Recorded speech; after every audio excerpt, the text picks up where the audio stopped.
ஒரு 6 வருஷம் முன்னாடி என் ஃப்ரெண்டு ஒருத்தரை பார்க்க போனேன்.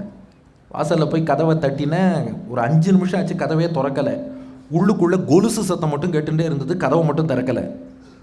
5 நிமிஷம் கழிச்சு வந்து கதவை திறந்தான். உள்ளே போய் உட்காந்து பேசிகிட்டு இருந்தேன். அப்போ தான் சொன்னான், என் ஒய்ஃப் ஊருக்கு போய் 10 நாள் ஆச்சுடா, தனியாக தான் இருக்கேன், போர் அடிக்கிறதுன்னா. உடனே நம்ம சிந்தனை எங்கே போகும்?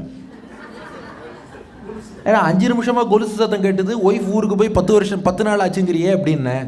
அவன் உடனே பேண்ட்டை தூக்கி காமிச்சான். அவன் காலில் கொலுசு போட்டுருக்கான்.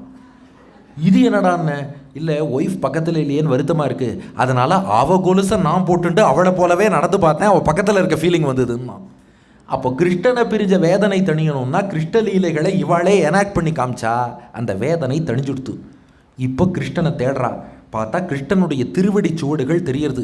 சங்க ரதாங்க கல்பக துவஜ அரவிந்த அங்குஷ வஜ்ர லாஞ்சனம், அந்த திருவடியில் உள்ள அத்தனை அடையாளங்களும் பொறித்த கிருஷ்ணனுடைய ரேகைகள் தெரிஞ்சுடுத்து. ஆஹா, கிருஷ்ணனுடைய திருவடி சுவடு இருக்குது. எங்கேயோ இந்த மணலில் தான் ஓடி இருக்கான் கிருஷ்ணன். துரத்திண்டு போவோன்னு போனால் பார்த்தா கிருஷ்ணனுக்கு பக்கத்திலேயே இன்னொரு குட்டி காலடி சுவடும் தெரியுது. அது ஒரே ஒரு கோபிகையின் காலடி சுவடு. அவள் தான் ராதைன்னு பின்னாடி வந்தவா சொல்கிறா. ஒரு கோபிகையை மட்டும் கிருஷ்ணன் அழிச்சுன்னு போயிருக்கான்னு தெரியுது.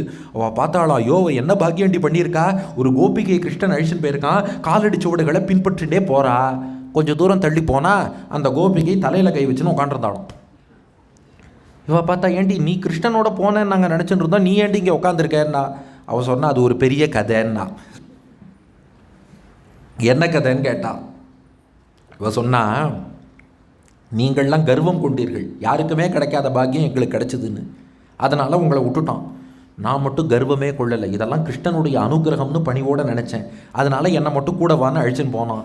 போகும்போது ஒரு செண்பக மரம் இருந்தது, அதுலேருந்து பூ பறித்து சூட்டி விடுன்னு கிருஷ்ணனே அவன் கையால் என் கூந்தலில் பூச்சி ஊட்டி விட்டான். அதுக்கப்புறம் தொடர்ந்து ஓடும்போது கிருஷ்ணன்ட்ட சொன்னேன், கால் ரொம்ப வலிக்கிறது, என்னை தூக்கிக்கிறியான்னு கேட்டேன். கிருஷ்ணன் தோள் மேலேயே தூக்கி உட்கார வச்சுன்னு என்னை அழிச்சுன்னு போனான்.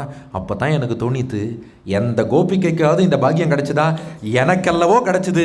நான் எவ்வளோ பெரிய ஆளுன்னு நினச்சேன், என்னையும் விட்டுட்டு போயிட்டான். மற்றவாளுக்கு கிடைக்காத பாக்கியம் உங்களுக்கு கிடைச்சதுன்னு நினச்சேன், உங்களை விட்டான். உங்களுக்கு கிடைக்காத பாக்கியம் எனக்கு கிடைச்சதே நினச்சேன், என்னையும் விட்டு போயிட்டான்னா.